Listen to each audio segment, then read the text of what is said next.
Hello, Mark Crossfield here. Welcome to the Golf Swing Weekly Fix. We've got more swings coming at you through the app, so loads to do, bit of questions, a few questions to answer as well. Lovely day still here in the UK. Let's get stuck in.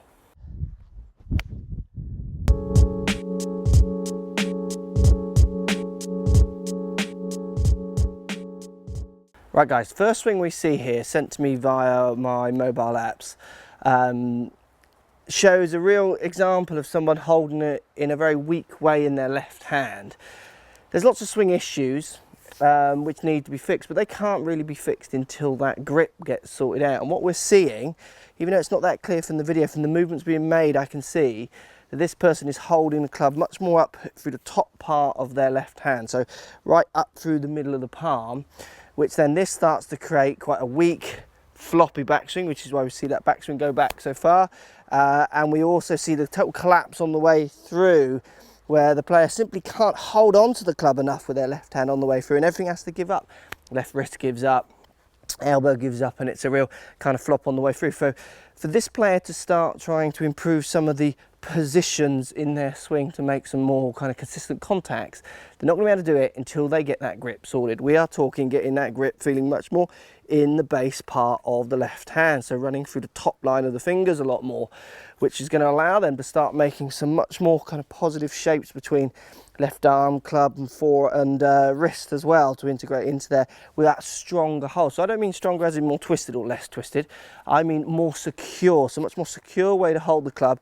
If you're thinking about throwing that club out in front of you towards the target, it will allow you to use your wrists, your forearm, then in turn your body to try and direct the club and hold on to it down at that important impact area. So left hand grip, all about getting it much more down in this part of the palm, seeing it far too much up through the middle of the palm up here, which is encouraging you to make these kind of quite wristy, floppy actions to try and hit the ball anywhere. Once you've got your hand in that lower part of your palm, so down through the base part of your palm, what I'd like you to try and do is simply make some left-handed golf swings, where you literally just feel that you create some whip with your left arm away from your body, while also just generating a few angles in your wrist. So just set the wrist a fraction on the way back, set it on the way through, and just feel how your left hand stays connected to that club, where at the moment with your grip, it's going to be much more this kind of action to try and hit the ball, which will always make it harder for you to hit good shots. So left hand grip, so subtle this one. People think about how many knuckles they see.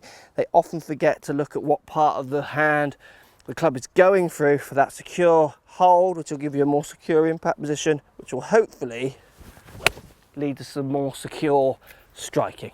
Hope that helps. Okay, another swing here sent through the app. We see quite an awkward action here. You're going to struggle to play good golf making this action.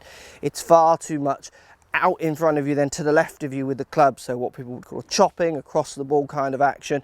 It actually gets kind of out in front of you and coming to the left, and you try and push it straight, which is why your impact is so complicated.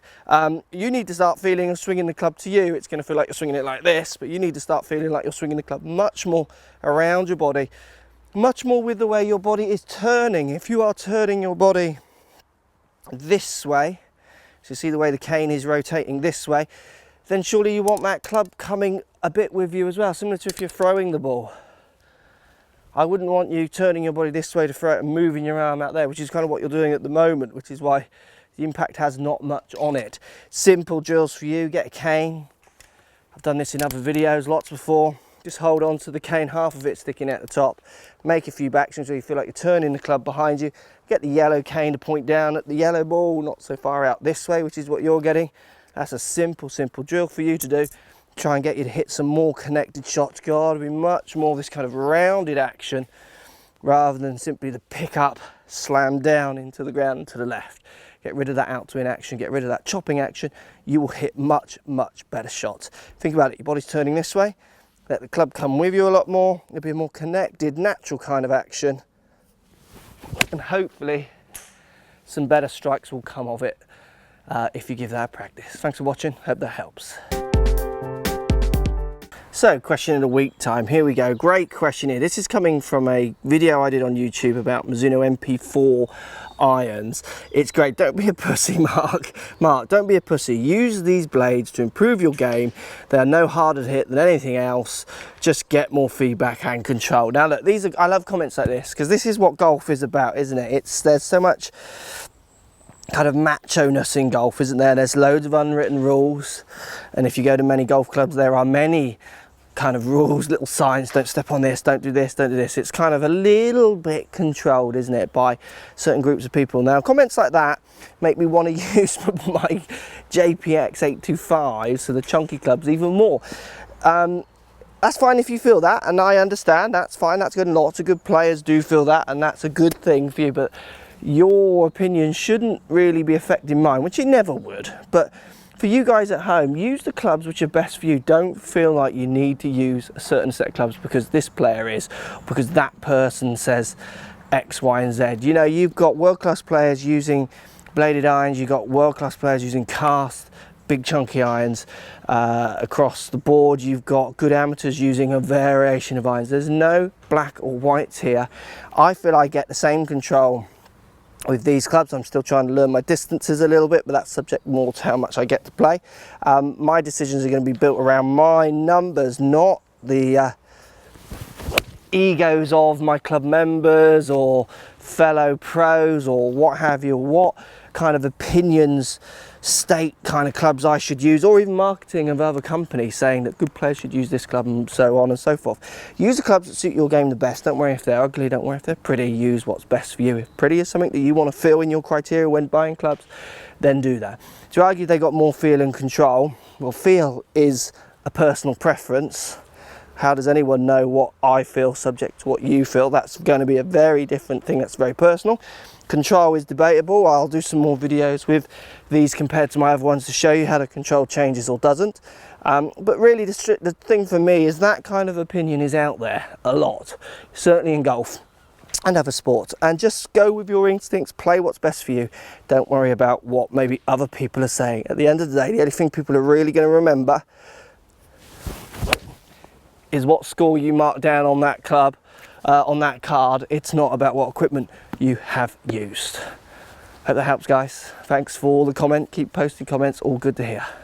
So this video here, this is a common one for lots of people watching these kind of videos. This is what you'll see a lot of with golfers. We're seeing not a bad backswing, a downswing, big change of direction, what people call over the top. So you pull your arms over this side of you, club them traveling down and to the left as you hit the ball.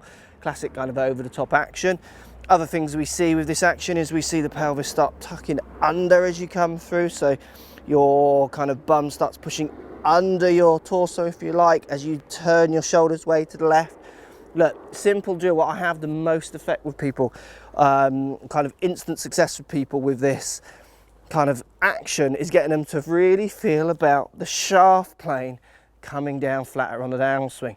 You want this plane of the shaft coming down flatter than the plane of your hands. So if my hands are going to come down on this path towards the ball to hit the shot, then I want the shaft to come down flatter than that. For you, your hands move over there, but the plane steepens, the shaft steepens more than the hand plane. Got to feel that shaft flattening. So look, do this. It's going to feel crazy, but hit a few shots with it, the results will be quite different. I want you, this is a feeling. Top your backswing as you are. Drop the club so it feels like it's parallel with the ground. So just totally flatten the shaft completely off and then feel like you're swinging around your legs. It's a thought I do with people, and no one ever actually does that. No one actually flattens it and comes around. That's what they feel they're doing, but they don't physically do that. But what they do while feeling to do that is they start to set the club angle down more on this kind of flatter shaft plane rather than this steeper kind of out to in chopping down across the ball shaft plane, and they certainly hit better golf shots. Give it a go. Let me know if it helps you. It's a crazy one. You'll often hit some very funny shots at the start doing it, but just trust it. You'll hit some shots that you've never hit before, different strikes, and hopefully that'll make you continue. So just exaggerate the feeling, normal backswing, flatten the shaft, and then feel like you're just coming really low around with your hands. So you're just spinning the shaft this way to hit the ball rather than this way, which is what you're doing at the moment. Hope that helps. Let me know. So we've got a junior swing here, issues with right hand underneath the club. Golf Swing Weekly Fix would not be a weekly fix without talking about the right hand on someone. So right hand's too far under. Watch some grip lessons of myself, other people, there's loads of good grip lessons online. Watch where your right hand is compared to where these people are telling you your right hand should be. You'll find yours is too much under the club, needs to be more on top, so that's the first thing. Next thing we're seeing is a lot of knee movement, isn't it? Really kind of collapsing out on the way back. I want you to just try and get a little bit more control of your lower half, your pelvis and your knee area in the backswing. So let's make a few backswings to start. Normal setup like you do, try and sort your right hand grip out. I want you to make a few backswings. Don't worry if your backswing feels really short doing this, but don't move your knees at all on the backswing, and then fire them on the downswing. Just feel how restricted that is for you, and then maybe video a couple of them. See how little your knees are moving or not. You'll find that your knees are probably moving about the right amount. Simply by you feeling that you're not moving your knees, still turn your shoulders, but feel like both knees, left and right, are staying quite still. You'll find that your hips probably turn the 40 degrees desired hip turn that you would want, opposed to your massive kind of sway and probably large hip turn in there as well. So a few practice swings, really trying to feel that you calm that lower half down. You want to get to the top of your backswing where you feel like your left knee physically has kicked in, forwards and in a tiny bit. Right knee can straighten or stay flexed, just don't want it moving to the right particularly, and you're going to hit much more controlled shots. Typical junior problem, always looking for more distance, often adds bigger movements in there. But for you, think about control rather than just distance. Control of your distance, control of your strike really is the most important factor here when you're playing this game. Get control of that lower half, and I think you'll find you get control of that ball a lot more and hit some better golf shots. So if you like what's going on here, don't be afraid to subscribe to the channel. Also thumbs up the video, post comments, love to hear what you guys got to say. Let's keep it social. The more we talk, the more we share, the easier this game will get for everybody. So if you want to find me on Facebook here, you can find me on Facebook. If you want to tweet me, find me on Twitter here as well. Just follow the links, all in the description. Come and join the show, get active, get involved, get playing some better golf. Thanks for watching.